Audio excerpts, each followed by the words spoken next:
right, doctors, I'm ready. Cut me up.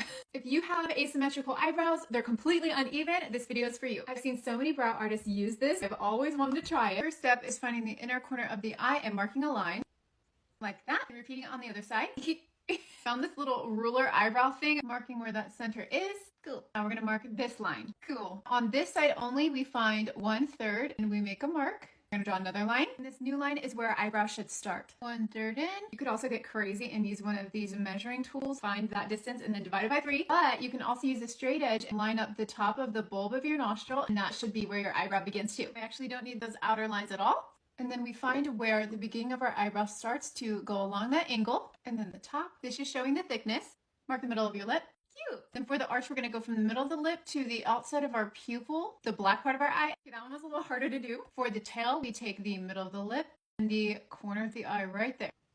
Like that, I hope. I think this is preference, because if you wanted to go a little bit lower, that's okay too. The higher this tail is, the more lift you have in that outer corner. My tail has gotten a little thick, let's be honest. So maybe this is what I just needed to do. To find the bottom of the arch, we're going to softly draw a line from this point to this point. This point should always be higher than that point. What we don't want is a straight line from dot to dot. We want to just softly curve with the brow. Now, where is the bottom of our tail? Ideally, it's going to be lower than this point, so not way up here, and not below the bottom point, this one, or else it's going to bring down the eye and make it look visually smaller. So looking straight, and I'm drawing that line, not a straight line, but a curved and natural one. So that's freaking me out a little bit. You know what though? This one is already showing that it's a lifting, so it's like drooping down. You know, I'm not as scared. Then we're supposed to draw a parallel line to this line, so the same thickness all the way through, and then marking our dot on that line. You guessed it. Now we're going to do a parallel line down to the tip. It's looking so good. Here you can see that this dot is the lowest, this one is in the middle, and that is the highest dot. On this brow, we're going to take our string again and mark it like that. Hopefully that's level. So here's our first dot, and repeat to the top. I've always had trouble growing hair on that side. I don't know. We need to figure out the distance between that dot and that dot. I do have one of these measuring tools, so I'm going to measure the exact distance, and I'm going to place it on that side. Just by eyeballing it, I think it's a little too high. We're going to take our string, we're going to connect it to that white dot on the right, and keep it parallel with the 2 lines in the center.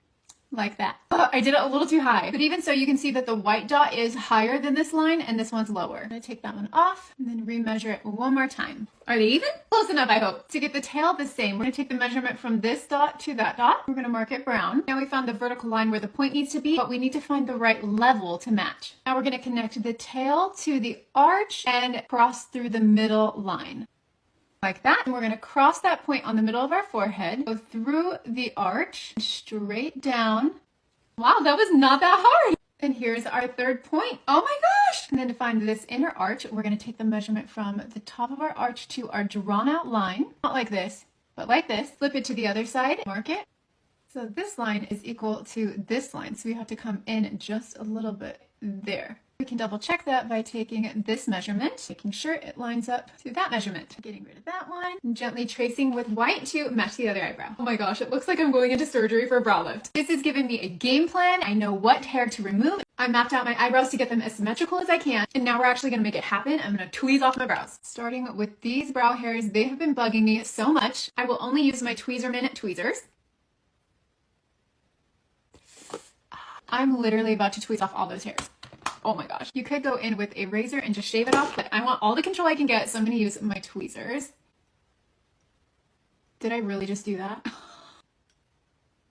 I am really trying to just trust the process. And I'm basically tweezing everything outside the white line. A few of you told me I would look better with straight brows because of the way my face is shaped. You know what? A lot of times you guys are right. And I definitely like how it's lifting my face more. Now I'm going to move on to this one. I've been dying to get these. Oh my god. Of course, the ones in the middle. Oh my gosh, he's looking cute. Obviously, I need to style them and fill them in. Are you kidding me? I've never been this symmetrical. Definitely took me a while, but it's worth it. Now all I have to do is maintain the shape. I think it definitely opened up my eye area and gave me a lift. Thanks for watching this series.